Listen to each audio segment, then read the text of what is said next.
Where are you watching from? Drop your city in the comments below. What you are about to hear is a fictional story, but trust me, the lesson it carries is carved in stone.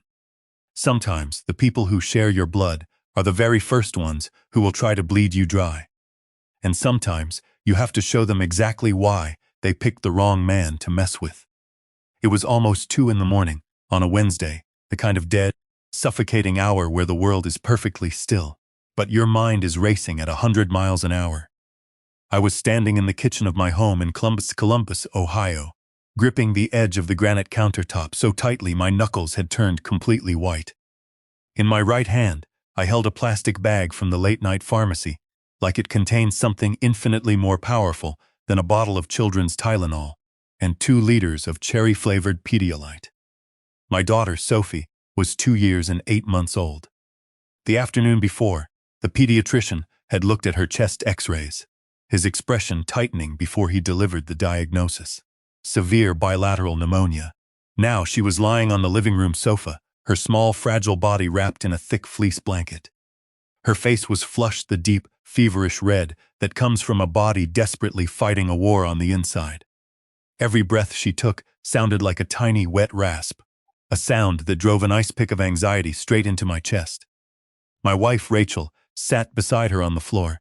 She had her phone propped against a couch cushion, her eyes locked on the screen as she used the stopwatch app to count Sophie's breaths per minute. Watch the rise and fall of her chest, the pediatrician had instructed. If she goes above 40 breaths a minute, or if her lips take on a bluish tint, do not hesitate. Get her to the emergency room immediately. I had spent the entire day on my hands and knees, reinforcing the structural joists of a client's old Victorian staircase.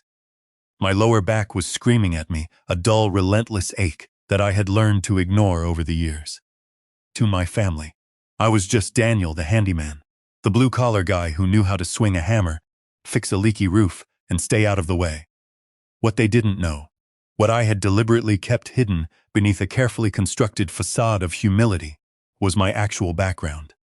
Before I met Rachel, I spent 8 years as a private military contractor and structural engineer. My specialty wasn't fixing residential staircases, it was designing and fortifying high-threat facilities overseas. I knew how to build a stronghold, how to secure a perimeter, and how to analyze structural vulnerabilities under extreme duress. I operated with precision, discipline, and a quiet intensity that my family mistook for docility. I had buried that part of my life because Rachel brought me peace. She gave me a home, a beautiful daughter, and a reason to leave the tactical gear behind. But the instincts never truly fade, they just sleep, waiting for a reason to wake up. I was not about to sleep tonight. Not with the doctor's warning echoing in my ears, and certainly not with my daughter struggling for oxygen just 20 feet away. That was the exact moment my phone lit up on the kitchen counter. It was the family group chat. My mother, Nancy, had created the thread 3 years ago, naming it Mercer Summer Week. Usually, it was a harmless, annoying stream of notifications, filled with photos of overcooked grilled corn, or my brother Marcus posting pictures of his dog wearing ridiculous sunglasses. This time, the notification felt like a physical intrusion into my home. Friday, all 13 of us are staying at your beach house for 2 weeks. Have everything ready. I read it twice. A cold wave of disbelief washed over me. She hadn't asked if the house was available. She hadn't inquired if we had our own plans. More importantly, she hadn't asked a single word about Sophie. Just 24 hours earlier, Rachel had posted in that very same thread, explicitly stating that our toddler was running a dangerously high fever, struggling to breathe, and that we were rushing her to urgent care. My mother had ignored it entirely. Rachel walked quietly into the kitchen. She read the message over my shoulder, and I felt her entire body go perfectly still. "She cannot be serious," Rachel whispered, her voice trembling. She reached for her phone. She still believed that reason and polite boundaries could work with the Mercer family. She typed out a response.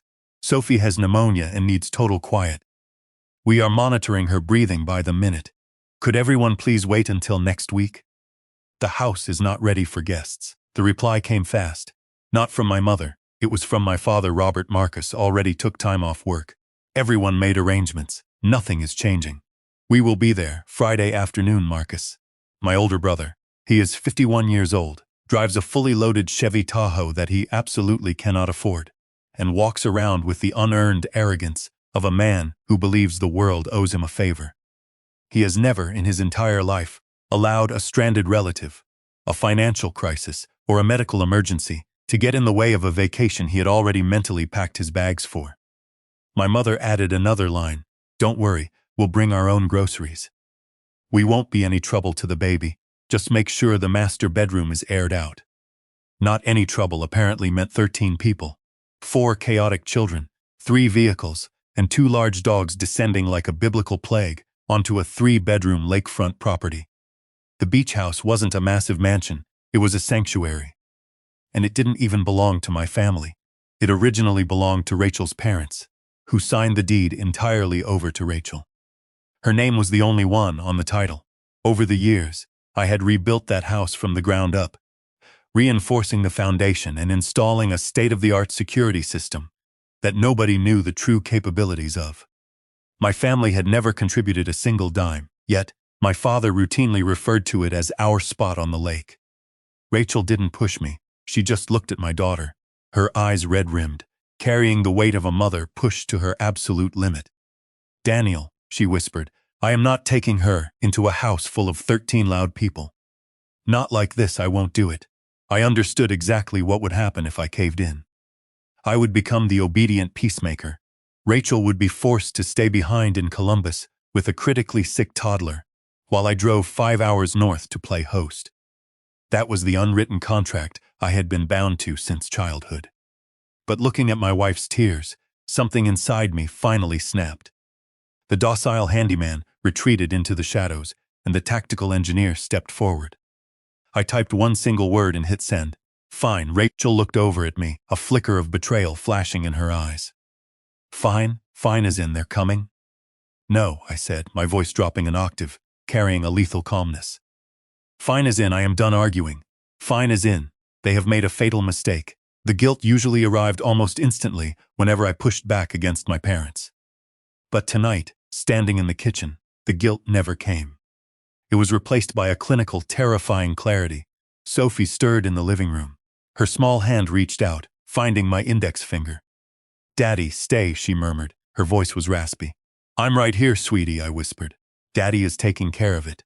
I walked upstairs and pulled a heavy tactical duffel from the top shelf of the hallway closet.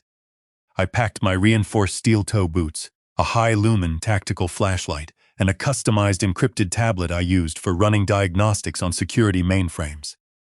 Rachel appeared in the bedroom doorway. "What are you going to do?" "I'm going to make sure the house is ready," I told her quietly. But for the first time in my adult life, I am not getting it ready for them. I left Columbus a little before 5 in the morning on Thursday. The drive to New Buffalo, Michigan, usually takes about 5 hours.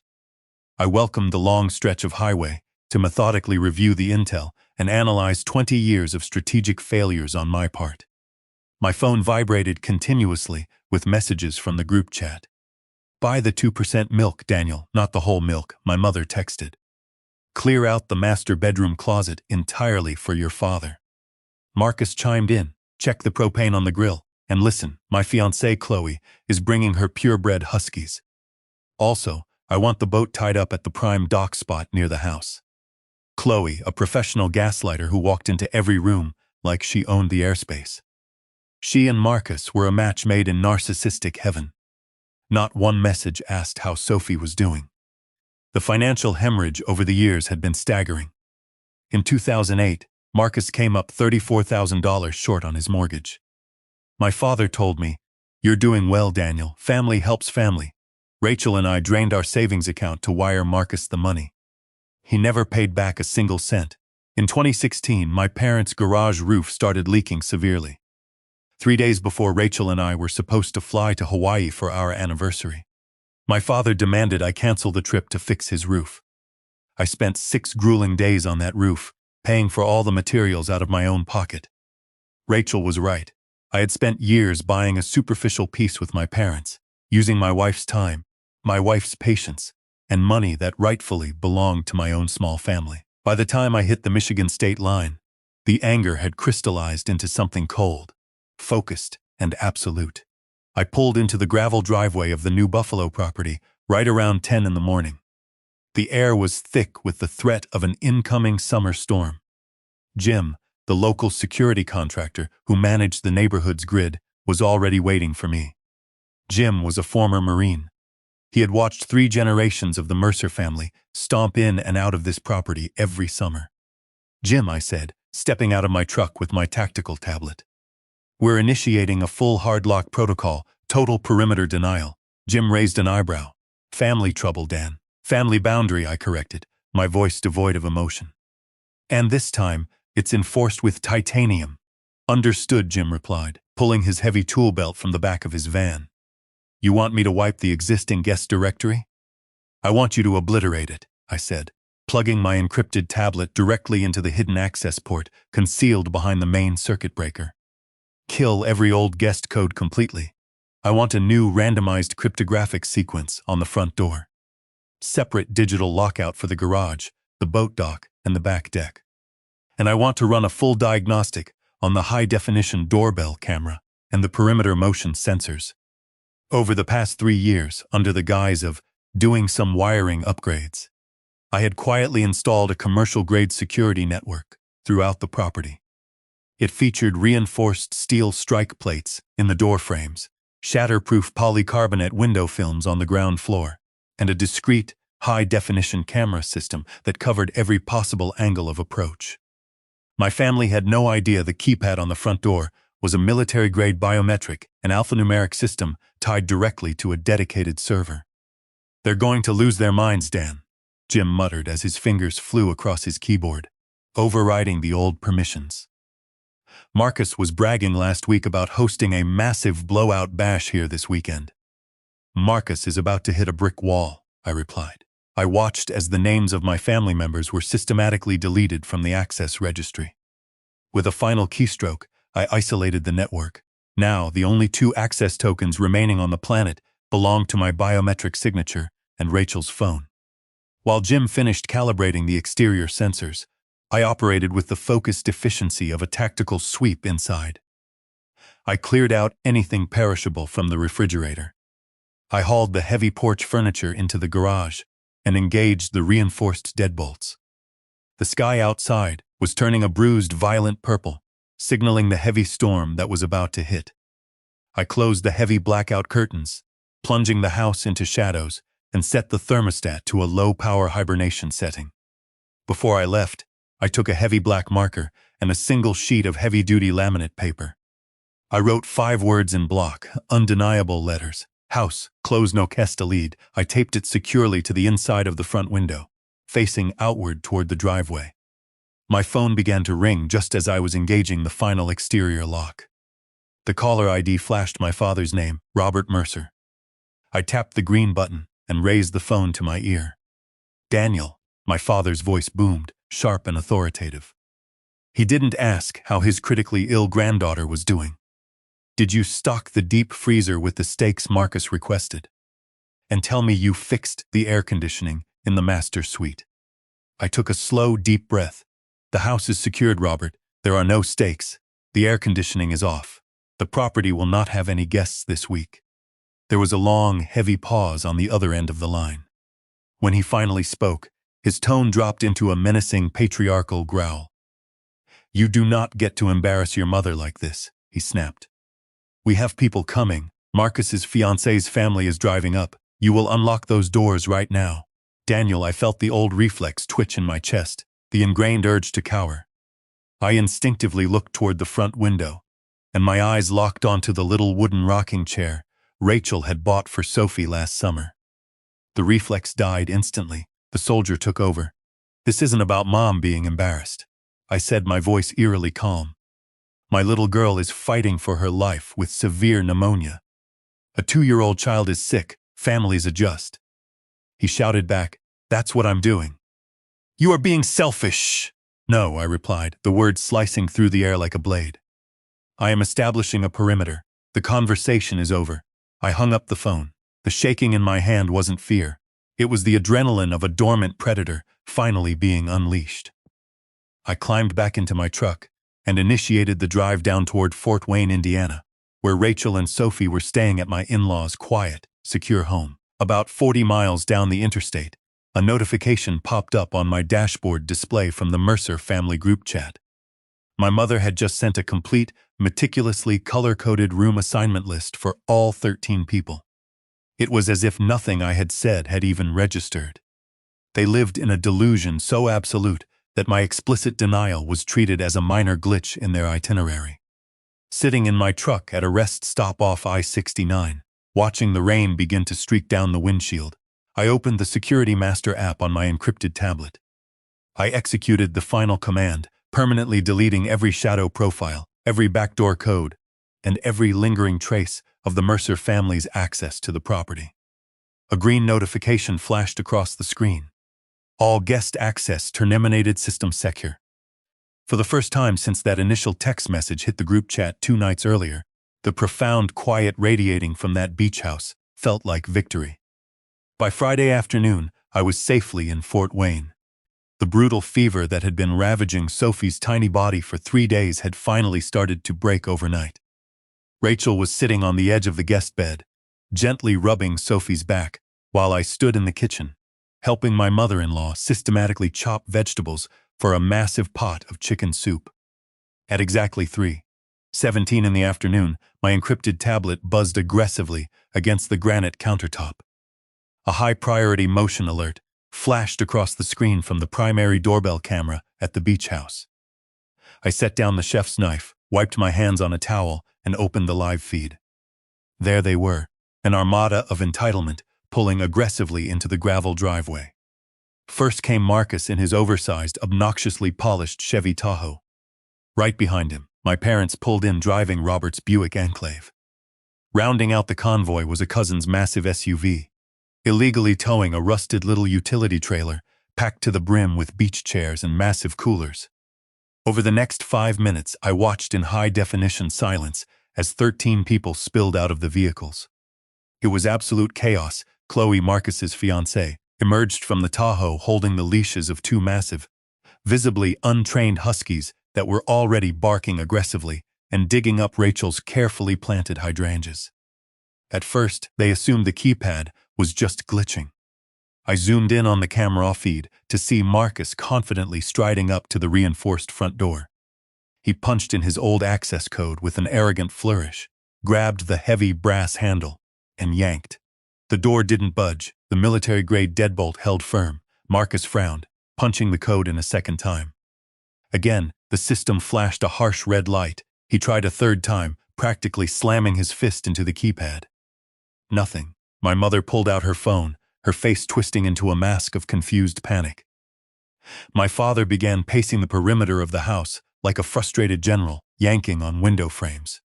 The barrage of phone calls started within 60 seconds. I let the first 2 ring out to voicemail. My mother's voice came through first. "Daniel, the keypad is completely broken. Call me back right now. We have groceries melting." Then came Marcus, dripping with condescension. "Very funny, Danny boy. You changed the code and forgot to tell us. Send me the new numbers right now." Then, my father called. "Your mother is standing in the humid heat. Daniel, stop playing games and fix this immediately." I didn't want anyone to be genuinely unsafe or stranded, so I crafted a single clinical text message and sent it to the entire group chat. "The house is securely closed. As I told Robert yesterday, there will be no guests. There are available rooms at the Harbor Grand and the Marina Grand Resort in New Buffalo. Do not attempt to force entry." The camera feed erupted into chaotic fury the second that text delivered.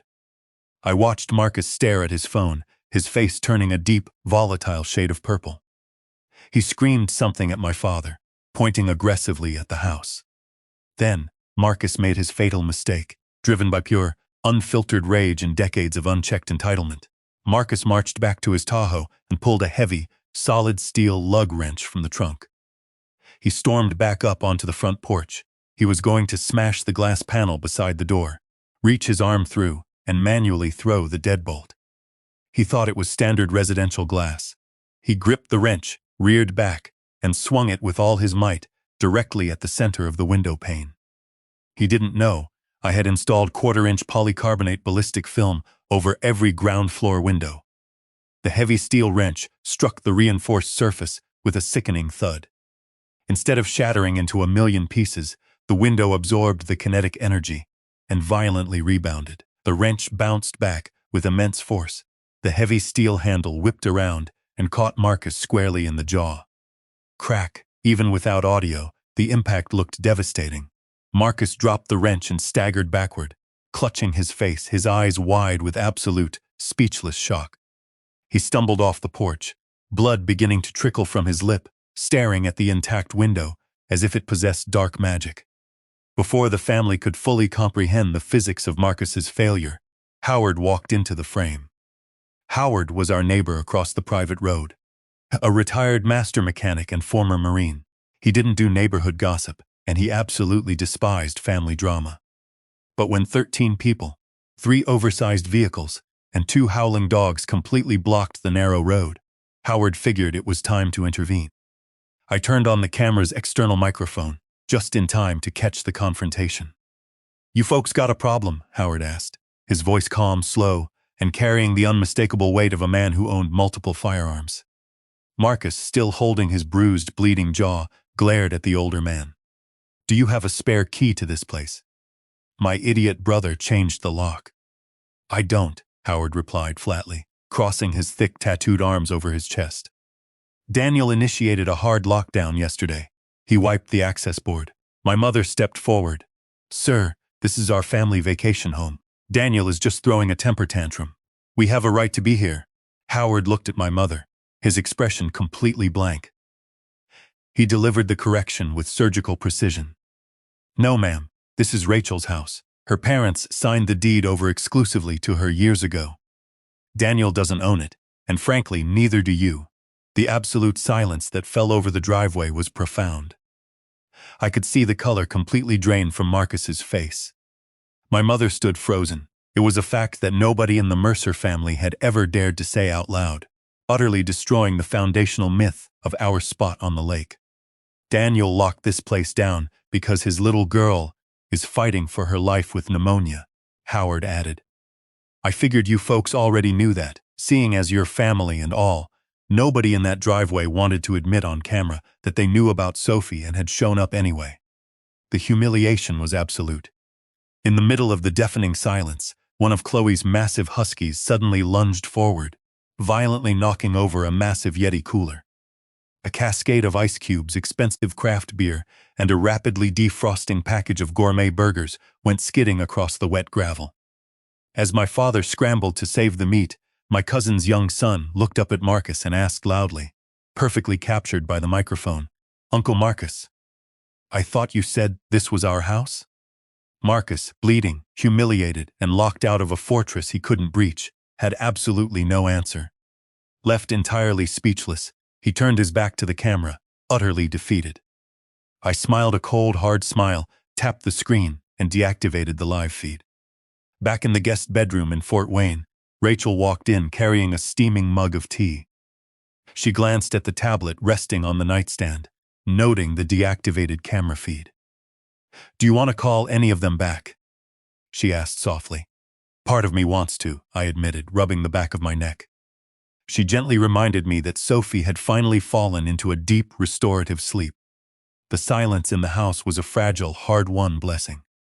A few minutes later, my father called again, bypassing the silent mode on my tablet through an emergency override.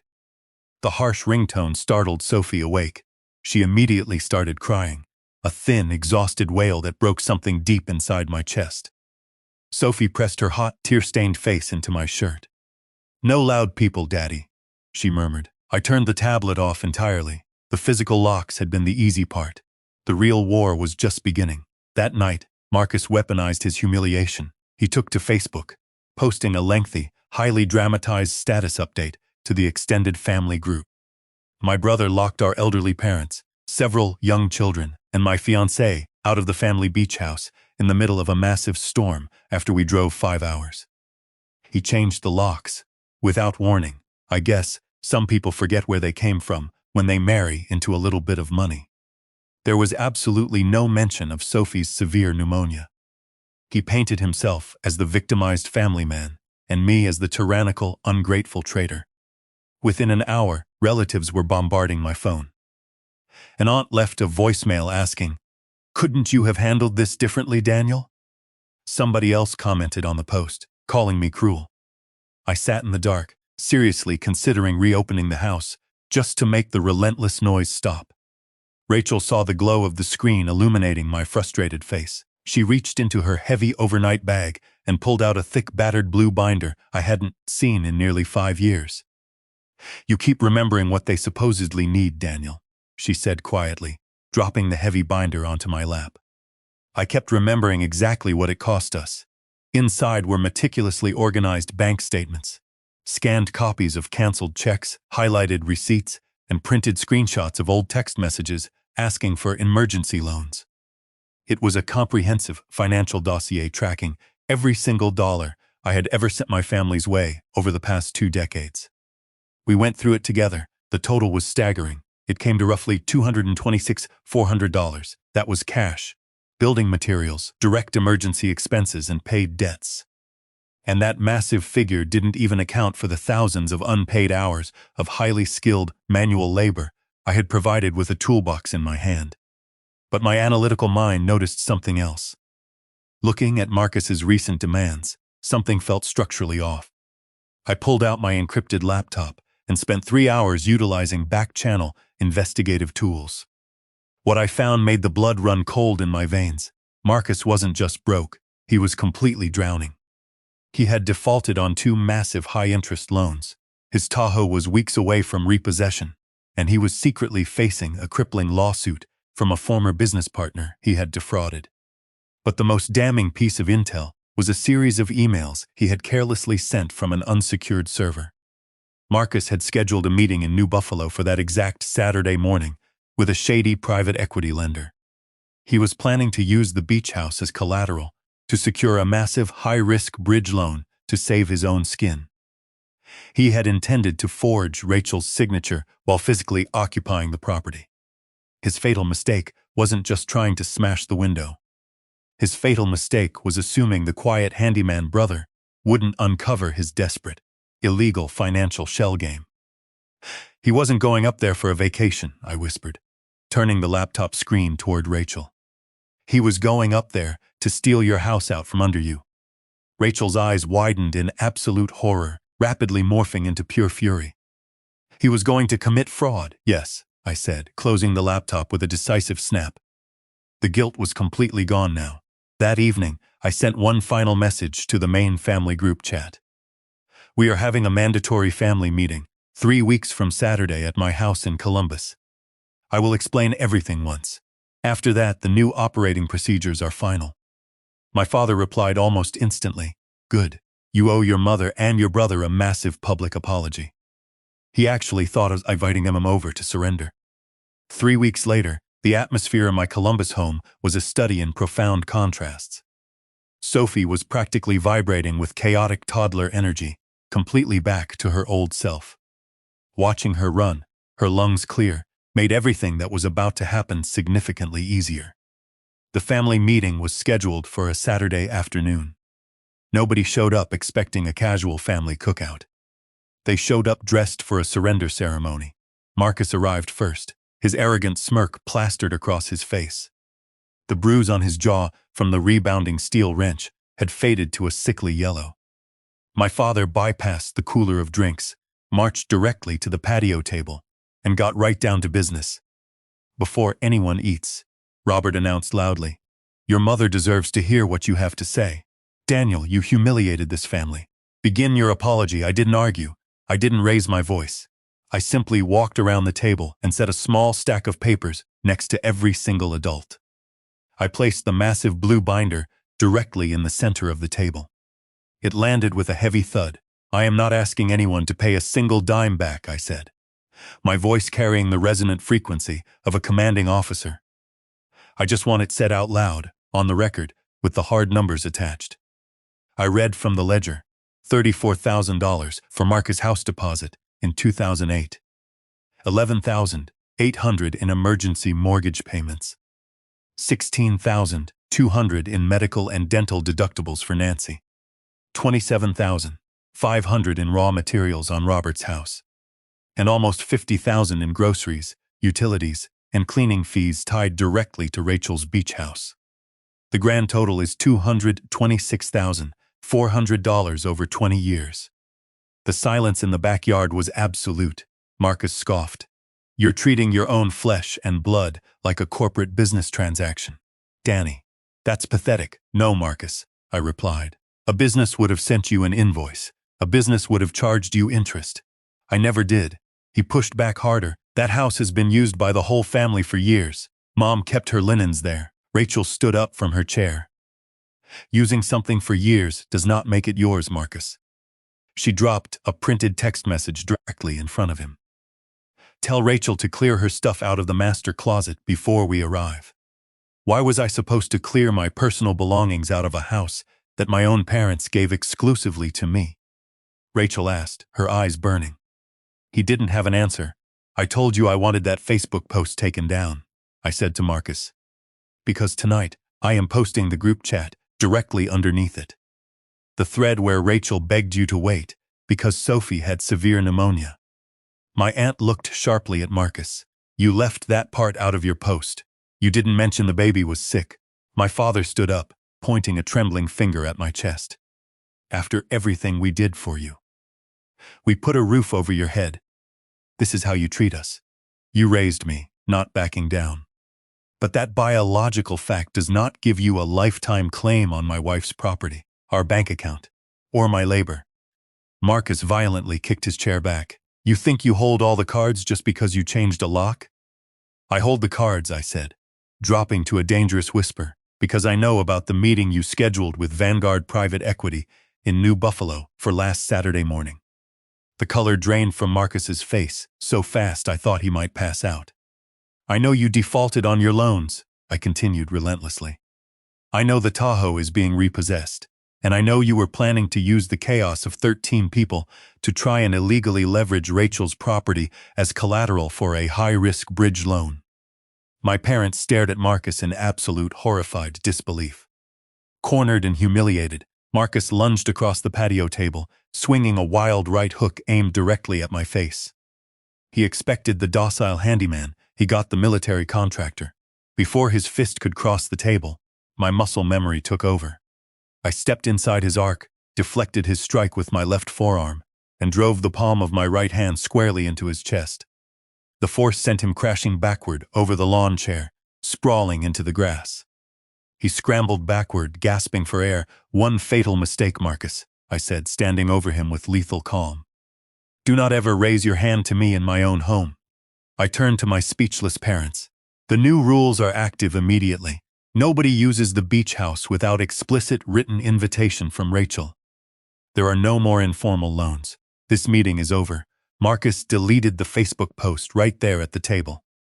He was terrified that the revelation of his attempted fraud would destroy his social image.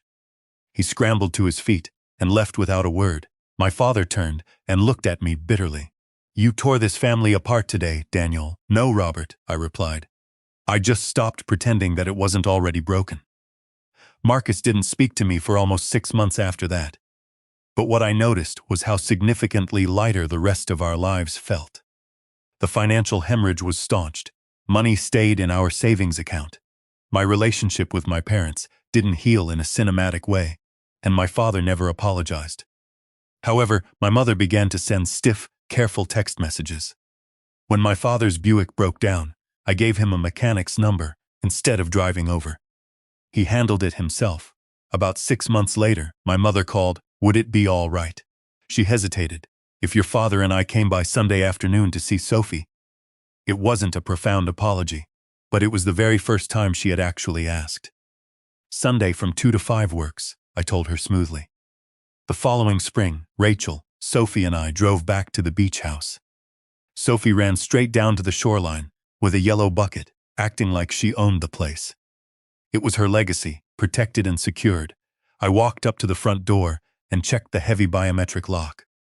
As my thumb brushed against the sensor, it didn't feel like a weapon of war anymore. It was just the ordinary right to decide who gets to walk through your front door. The real payoff wasn't the money saved or the look on Marcus's face. It was making absolutely certain that my daughter never grows up believing that family love means letting people ignore what you need. Any regrets? Rachel asked softly, leaning against my shoulder. I regret waiting so long, I told her. If you have ever had to draw a hard line with your family, you know it rarely comes clean. But sometimes, the people who truly deserve your protection are the ones standing right in front of you. Take care of the ones who respect your home, your boundaries, and your heart.